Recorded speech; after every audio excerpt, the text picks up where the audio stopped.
زوبی کی حالت غیر ہو رہی تھی۔ اسے 102 بخار تھا، لیکن اس کے باوجود اس نے آج دور دور تک جا کر دیہاتی عورتوں کو یہ پیغام پہنچا دیا تھا کہ وہ پولنگ والے دن گھروں سے نہ نکلے، کسی بھی نشان پر مہر لگانے کے لیے نہ جائیں، کیونکہ انتخابی نشانوں میں کوئی نشان بھی اپنا نہیں۔ دیہاتی عورتوں کو سمجھانے کے لیے زوبی اور اس کے ساتھیوں کے پاس فلسفہ یا دلائل نہ تھے۔ وہ صرف اتنا کہتی تھیں کہ یہ انتخابات کشمیر کو بھارت کا حصہ بنانے کے لیے ہو رہے ہیں، اور دیہاتی عورتیں سب کچھ سمجھایا کرتی تھی۔ زوبی اس وقت بھی ایسے ہی مشن سے واپس آئی تھی۔ بخار اور تھکن کے باعث اسے چلنا بھی مشکل لگ رہا تھا۔ وہ آتے ہی آرام دہ کرسی پر ڈھیر ہو گئی تھی۔ بہت تھک گئی ہو زوبی؟ یہ آواز چھوٹے سے کچن سے آئی تھی۔ وہ اچھل پڑی، اسے جیسے کرنٹ لگ گیا ہو۔ اس نے گھور کر دیکھا، سکندر چائے کے 2 مگ لیے اتر رہا تھا۔ اس کے چہرے پر وہی مخصوص مسکراہٹ تھی۔ تم؟ زوبی دانت پیس کر گھرائی۔ ہاں میں، کیوں، کیا ہوا؟ سکندر نے چائے کا مگا اس کے سامنے رکھتے ہوئے کہا۔ تو تمہیں فرصت مل گئی؟ نہیں جانوں، فرصت ابھی کہاں، وہ ہنس پڑا۔ تمہیں اتنی توفیق بھی نہیں ہوئی کہ مجھے بتا کر ہی چلے جاتے، اور پھر واپسی آنے کے بعد بھی ملنے نہیں آئے۔ زوبی کی آنکھوں میں نمی اترنے لگی۔ صرف اس لیے کہ تم بہت مصروف تھی، تم سے ملنے آتا تو تمہارا وقت ضائع ہوتا۔ ہاں یہ تو سچ ہے۔ زوبی بے بسی سے چائے کے کپ کی طرف دیکھنے لگی۔ وہ جانتی تھی کہ سکندر سے کبھی نہیں جیت سکتی، پھر اسے یہ بھی پتا تھا کہ سکندر کتنا مصروف تھا، پھر یہ بھی غلط نہ تھا کہ وہ خود بہت مصروف رہتی تھی۔ پولیس کی نظروں میں شہلا کے آ جانے کے بعد انقلابی کام سمجھنے والی لڑکیوں میں سے ایک کم ہو گئی تھی۔ شہلا کو سامنے سے ہٹا دیا گیا تھا۔ کہو کیسی گزری؟ سکندر نے چائے کا گھونٹ لے کر پوچھا۔ بہت شاندار، وہ سر جھٹک کر بولی۔ عورتوں کا رد عمل بہت مثبت ہے۔ میرا خیال ہے اس بار عورتیں بھی مردوں کے فیصلوں پر اثر انداز ہوں گی۔ وہ تو ہمیشہ سے ہوتی آئی ہیں۔ سکندر ہنس پڑا۔ میں سنجیدہ ہوں جناب۔ زوبی نے بڑی مشکل سے اپنی مسکراہٹ پر قابو پایا۔ اور میں بھی کبھی غیر سنجیدہ نہیں رہا، سکندر نے جواب دیا۔ یہ شہلا کا قصہ کیا ہے؟ کچھ نہیں، زوبی نے ایک طویل سانس لے کر جواب دیا۔ بس ہوا یہ کہ ایک روز وہ ہزاری باغ گئی تھی عائشہ باجی کے گھر پوسٹر لے کر۔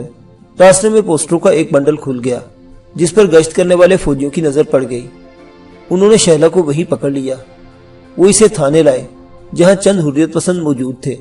انہوں نے شہلا کو کچھ ہی دیر بعد حوالات سے فرار کرا دیا۔ وہ سیدھی ہاسٹل پہنچی۔ اس کے بعد ہم نے اسے محفوظ جگہ پہنچا دیا۔ ڈی ایس پی اصغر علی خود کئی بار اس کے گھر پر چھاپے مار چکا ہے۔ انہوں نے شہلا کے مکان کی تلاشی تو لی ہوگی؟ ہاں، وہاں سے انہیں سینکڑوں پوسٹر، پمفلٹ، بینر اور بینروں کا کپڑا ملا۔ ٹھیک ہے، کیا تم ان درابی تک میرا ایک پیغام پہنچا سکتی ہو؟ سکندر نے ہولے سے پوچھا۔ بولو، کیسا پیغام ہے؟ یہی کہ اگر ممکن ہو تو شہلا کو کنٹرول لائن کے اس پار جانے پر رضامند کر لے، اور یہ ممکن نہیں۔ ہم نے شہلا سے پہلے روز ہی یہ بات کہی تھی مگر وہ رضامند نہیں ہوئی۔ کیوں؟ اس لیے کہ میری طرح وہ بھی عورت ہے، اس کے جذبات بھی ہیں۔ میں اس کی بات زیادہ طور پر بہتر سمجھ گئی تھی۔ اگر کوئی مجھ سے کہے کہ میں سکندر کو یہاں چھوڑ کر مظفر آباد چلی جاؤں تو میں ہرگز نہیں مانوں گی۔ وہ ٹیپو کو، یہ سب بکواس ہے، نری جذباتی باتیں۔ ایسی باتوں سے تحریکوں کو کسی قسم کی مدد نہیں ملتی۔ یہ تم کہہ رہے ہو؟ وہ اسے گھورنے لگی۔ ہاں، سکندر نے نظریں جھکا لی۔ وہ جانتا تھا کہ وہ کم از کم اس وقت سچ نہیں بول رہا ہے۔ ٹھیک ہے سکندر، زوبی ایک طویل سانس لے کر بولی۔ تم جو چاہو سمجھ لو، شہلا بہرحال یہاں سے جانے کے لیے تیار نہیں۔ اور ہاں، ایک اور بات ذہن نشین کر لو، وہ جد و جہد آزادی یا ہمارے گروپ پر کسی قسم کا بوجھ نہیں۔ وہ پوری طرح فعال اور متحرک ہے، نچلی بیٹھ نہیں سکتی۔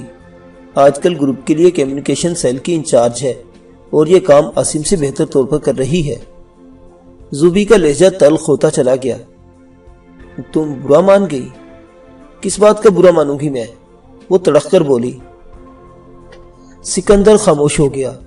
اسے اچھی طرح علم تھا کہ اس وقت زوبی سے بحث کرنا فضول ہے۔ اس نے اٹھ کر کھڑکی کھول دی اور پھر سن ہو کر رہ گیا۔ زوبی بھی اس کی طرح چونکی تھی۔ برابر والے فلیٹ سے نور جہاں کی آواز نے ان دونوں کو ایک جیسے انداز میں جھنجھوڑ ڈالا تھا۔ اور بھی دکھ ہے زمانے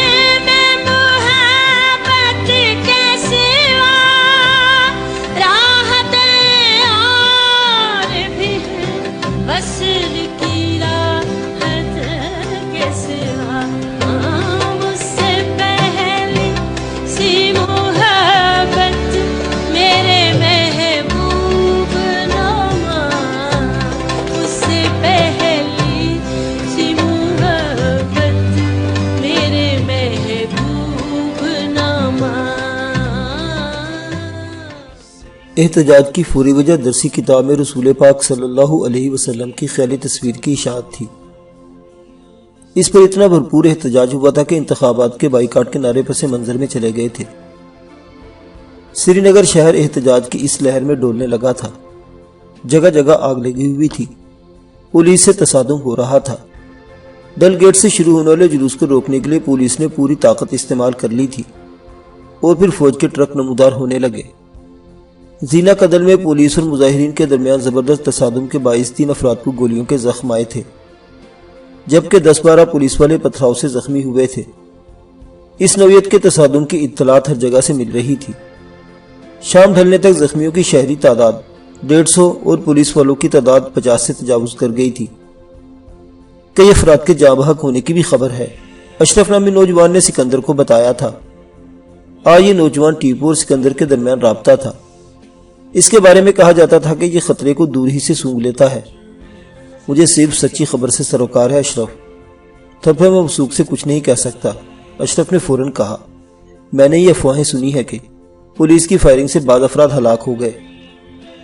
ٹیپو کی طرف سے کیا اطلاع ملی ہے؟ وہ اس وقت پنڈتوں والے محلے میں ہے، جہاں 2 مندر نظر آتش ہونے کے بعد پولیس نے مسلمانوں کی گرفتاری کے لیے چھاپے مارنے شروع کیے ہیں۔ کمانڈر کا خیال ہے کہ وہاں ان کی ضرورت ہے، کیونکہ نظر آتش ہونے والے مندروں کے کچھ ہی دور ایک ایسا ہوٹل ہے جس میں اسکول اور کالج کی بچیاں رہتی ہیں۔ یہ بات طے ہے کہ اگر پولیس نے ہاسٹل پر چھاپا مارا تو مسلح تصادم ہو جائے گا۔ ٹھیک ہے، اب تم چلے جاؤ، فون پر رابطہ بہرحال رکھنا، سکندر نے کچھ سوچتے ہوئے کہا، ساتھ ہی سگریٹ سلگا لی۔ اشرف دبے پاؤں کمرے سے باہر نکل گیا۔ باہر راہداری میں عاصم نظر آیا جو کئی افراد میں ایک پیٹی کھول کر پستول تقسیم کر رہا تھا۔ اشرف مسکراتا ہوا آگے بڑھ گیا۔ ایس پی اللہ بخش نے ڈاکٹر گرو کو گہری نظروں سے دیکھا اور پھر سگریٹ ایش ٹرے میں مسل کر کہا، اب تو بہت دن ہو گئے ڈاکٹر صاحب، میرا خیال ہے کہ عبدالحمید شیخ کو ہمارے حوالے کر ہی دیں۔ سفارش چاہیے؟ تو یہ رہا ہوم سیکرٹری صاحب کا خط۔ کیا لکھا ہے خط میں جناب؟ ڈاکٹر گرو نے مسکراتے ہوئے پوچھا۔ یہی کہ ملزم کو پولیس کی تحویل میں دے دیا جائے۔ ملزم آپ کی امانت ہے ایس پی صاحب، جب چاہے لے جائیں، لیکن ایک بات بہت ضروری ہے، وہ یہ کہ تھانے میں اس پر کسی قسم کا تشدد نہ کیا جائے۔ یہ بات منظور۔ ایس پی کھل اٹھا۔ تب پھر کل تشریف لے آئیں، اس کے سینے کے ایکسرے باقی ہیں جو کل مکمل ہو جائیں گے، اس کے بعد آپ جانے اور آپ کا قیدی۔ ڈاکٹر گرو مسکرا کر بولے، بہت شکریہ ڈاکٹر صاحب۔ اللہ بخش کھڑا ہو گیا۔ اور یہ بات بھی یاد رکھیے گا کہ اسے آئی بی والوں نے اغوا کرنے کی کوشش کی تھی، ممکن ہے وہ اسے راستے میں آپ سے چھین لے۔ ڈاکٹر گرو بھی کھڑے ہو گئے۔ اس کی تو فکر ہی نہ کریں، میں انہیں اس کی ہوا بھی نہیں لگنے دوں گا۔ اچھا اب چلتا ہوں، اللہ حافظ۔ کنول کو چاروں طرف سے فائرنگ کی آوازیں سنائی دے رہی تھی۔ اس کے کاٹیج نما مکان کے ٹیرس سے دور دور تک دھواں نظر آ رہا تھا۔ یہ دھواں یا تو آتش زنی کے باعث اٹھ رہا تھا یا پھر آنسو گیس کے شیلوں کی وجہ سے۔ وہ اس وقت ایک اعلیٰ افسر کے ساتھ ٹیرس پر چائے پی رہی تھی۔ ان کی گفتگو کا موضوع کشمیر ہی تھا۔ اب تو ایسا لگتا ہے جیسے پورا کشمیر سلگ رہا ہو مین صاحب، کنول نے چائے کا گھونٹ لے کر کہا۔ ہاں، ہمارے کشمیر کو نظر لگ گئی، حکومت ہند سے تعلق رکھنے والے مسلمان افسر نے جواب دیا۔ ہر طرف دھواں ہی دھواں ہے، کچھ بھی دکھائی نہیں دیتا۔ آپ کو بھی کچھ دکھائی نہیں دیتا جناب؟ حیرت ہے، کنول ہنس پڑی۔ میں نے تو سنا ہے کہ کشمیر کے بارے میں آپ کو بہت کچھ معلوم رہتا ہے۔ لوگ تو یہ کہتے ہیں کہ سرکار اس معاملے میں آپ کی رائے کے بغیر کچھ بھی نہیں کرتی۔ وہ تو سب سچ ہے، لیکن اس بار حکومت بوکھلا سی گئی ہے، معین نے جواب دیا۔ پچھلے دنوں ایک اجلاس میں جگ موہن نے انتخابات ملتوی کرنے کی تجویز رکھی تھی۔ وہ 1-2 مہینے پہلے یہ بات کرتا تو شاید تجویز منظور ہو جاتی۔ خود میں بھی انتخابات کے خلاف ہوں، پھر اپنے لیفٹیننٹ جنرل ایس ایم ذکی صاحب بھی انتخابات کے حق میں نہیں۔ راؤ والوں کا بھی یہی خیال ہے کہ ان حالات میں پولنگ ممکن نہیں ہوگی، لیکن سیاست بہرحال سیاست ہے۔ حکومت سفارتی محاذ پر پاکستان کو خفت سے دوچار کرنا چاہتی ہے، اور اس کا واحد طریقہ کشمیر میں انتخابات کے سوا کچھ نہیں۔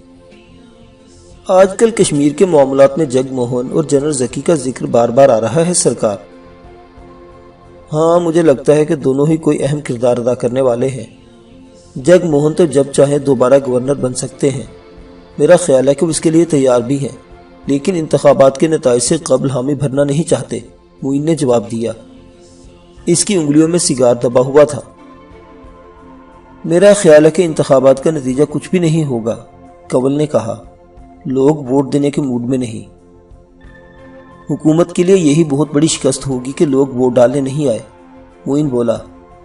وہ جائزہ مشن لے کر ہی آیا تھا اور انتخابات سے محض 3 دن قبل اس نتیجہ پر پہنچا تھا کہ عوام کی اکثریت پولنگ کا بائیکاٹ کرے گی۔ ویسے ایک بات کہوں، آپ کو برا تو نہیں لگے گا؟ ارے نہیں، آپ 100 باتیں کہے، برا مان جاؤ تو گردن مار دیجیے گا آپ، معین نے کش لے کر آنسو گیس سے دھواں بکھیرتے ہوئے جواب دیا۔ حکومت نے بھی انتہائی نالائکی کا ثبوت دیا ہے سرکار۔ ایسے لوگوں کو جان بوجھ کر پریشان کیا گیا جو حکومت کے بہی خواہ تھے۔ جب وہ لوگ پریشان ہوئے تو انہوں نے حکومت کی پشت پناہی چھوڑ دی اور یوں اچانک ہی ایک خلا پیدا ہو گیا۔ اس میں سارا قصور پولیس کا ہے۔ آپ کوئی مثال دے سکتی ہیں؟ کیوں نہیں، میری ایک جاننے والی ہے، شہلا، کلب ڈانسر ہے۔ اب آپ ہی بتائیں کہ دہشت گردوں سے کلب ڈانسر کا کیا تعلق؟ ارے آپ اسی شہلا کی بات کر رہی ہیں جو نائڈو میں ناچتی تھی؟ بالکل۔ ہوا کیا تھا؟ ایک روز وہ رکشہ میں کہیں جا رہی تھی۔ اس رکشہ میں غالباً کسی نے تقریب کاروں کے پمفلٹ بھی رکھ دیے تھے۔ رکشہ کو حادثہ پیش آیا اور پمفلٹ اور پوسٹر گر گئے۔ اب بجائے اس کے کہ پولیس رکشہ والے کو گردن سے پکڑتی، شہلا کے پیچھے پڑ گئی۔ آخر وہی شہلا جو سیکولرزم کی حمایت میں ماری ماری پھرتی تھی، نہ جانے کہاں غائب ہو گئی۔ یوں ہمیں اپنے حلقے کی ایک ایسی کارکن سے محروم ہونا پڑ گیا جو پاکستان کے خلاف بہت فعال تھی۔ انتہائی افسوسناک، معین پہلو بدل کر بولا۔ آپ اس سلسلے میں پولیس افسر کی نشاندہی کریں، اس کی معطلی اور شہلا کی باعزت بحالی میرا کام ہوگا۔ وہ کم وقت ڈی ایس پی ہے، اصغر علی۔ میرا خیال ہے کہ شہلا نے ایک بار اس کے گھر کی تقریب میں ناچ سے گانے سے انکار کر دیا تھا، اسی باعث بھی اس کا دشمن بن گیا۔ بہت شکایتیں سنی ہیں میں نے اس خبیث کی، معین کو غصہ آ گیا۔ یہاں میرا خاص آدمی ہے انسپیکٹر زین، وہ بھی اس کی شکایت کر رہا تھا۔ آپ فکر نہ کریں، شہلا سے رابطہ ہو تو اسے میرا فون نمبر دے دیں۔ رہا مسئلہ مقدمے کی واپسی کا، تو یہ کام آج ہی ہو جائے گا اور پولنگ کے بعد ڈی ایس پی کا بھی انتظام کر دوں گا۔ آپ اس طرح سیکولرزم کی خدمت کریں گے سر؟ یہ میرا فرض ہے کنول جی، معین نے سینہ پھلا کر جواب دیا۔ اسی لمحے بہت قریب سے گولیاں چلنے کی آواز سنائی دینے لگی۔ ادھر نیچے معین کے ساتھ آنے والے حفاظتی دستے میں بھگدڑ سی مچ گئی۔ تمام جوانوں نے رائفلیں سود کر پوزیشن سنبھال لی۔ بھارتی رائفلیں ایک ایسی عورت کے گھر کی حفاظت کے لیے تیار ہو گئی جس نے اپنا سب کچھ پاکستان اور کشمیر کے لیے وقف کر رکھا تھا۔ مجھے افسوس ہے کہ عبدالحمید شیخ کو آپ کے حوالے نہیں کیا جا سکتا ایس پی، ڈاکٹر گرو نے ایکس رے رپورٹ ایک طرف رکھتے ہوئے کہا۔ ایس پی آج پورے تنتراک کے ساتھ آیا تھا، اسے یقین تھا کہ وہ عبدالحمید شیخ کو لے کر ہی واپس جائے گا۔ اس مقصد کی خاطر ایک ایمبولینس نما وین بھی اس کے ساتھ آئی تھی۔ مگر کیوں؟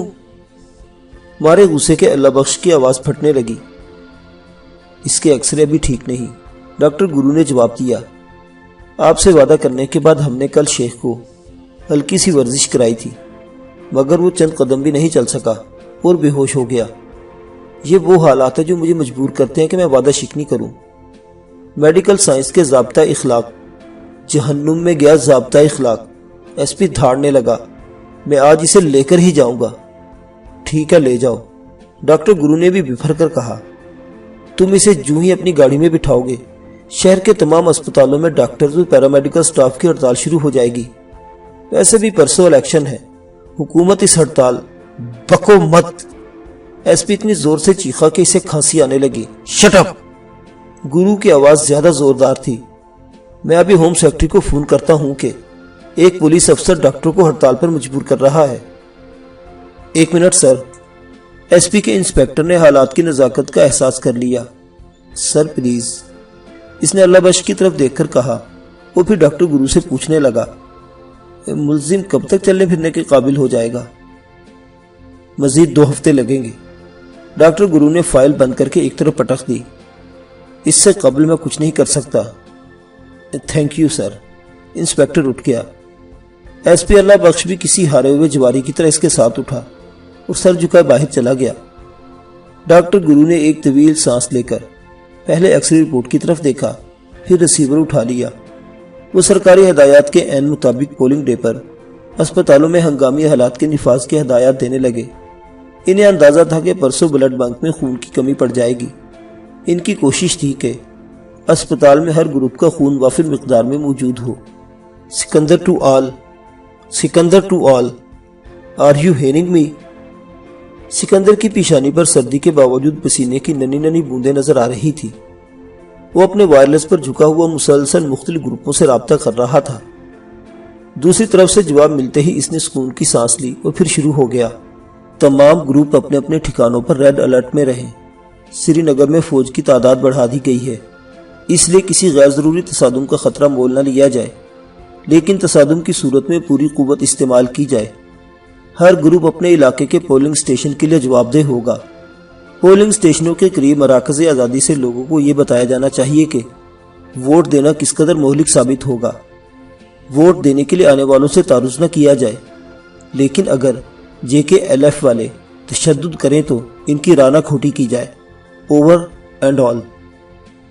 معزز سامعین حضرات، جدوجہد آزادی کشمیر کے ابتدائی دور کی داستان ابھی جاری ہے۔